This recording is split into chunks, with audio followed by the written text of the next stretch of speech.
This is again, one of the more significant vehicles. With the war looming, the U.S. Army developed a set of specifications.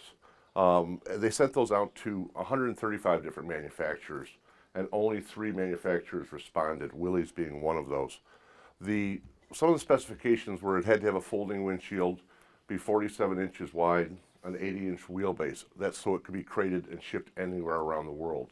The vehicle also had to do 50 miles per hour. Willys got the contract because their Go Devil engine could actually reach 65 miles an hour. Another vehicle that's there that's very important is the Willys Wagon. We have a 1960 version there, but it came out in 1946. It's significant because it was the first all-steel body station wagon. Prior to then, station wagons were wood framed with metal overlay, but the Willys engineers developed the process to create the first all-steel body for a wagon, so it's very important. But the real important part of that vehicle is that in 1949, four-wheel drive was added to it. That created the world's first SUV. There was no competition for it at the time. Now you could carry 7 passengers comfortably or cargo and have four-wheel drive and go off-roading, so it was very significant. The Jeepster was Willys' first 2-wheel drive vehicle, and it was intended to be a sport Phaeton. They wanted to get into the passenger market a little bit away from the utility vehicles. Incredibly significant vehicle is the Wagoneer. It was introduced in 1963 and built all the way up till 1983. The reason this is important is this is the first vehicle where four-wheel drive was made into an automatic transmission.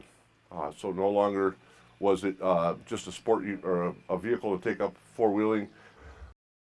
The Cherokee was introduced in 1974 to really capture the people that had been driving the CJs, but now that maybe they have a family, but they still want to enjoy the outdoors.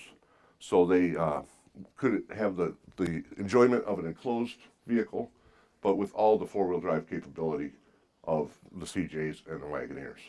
And that was built up until 1983. The next vehicle is a CJ7. This is the successor to the CJ5. These are really the lifestyle vehicles. These are the vehicles that people were now purchasing to go have fun. It have the top down, whether it's on the road or in the mountains or on the trails. These vehicles, the CJ7's 10 inches longer, a little bit wider than the CJ5, giving it a better stance. And these are the vehicles that you really recognize with the rock crawlers and heavily modified of the day, and people are still modifying.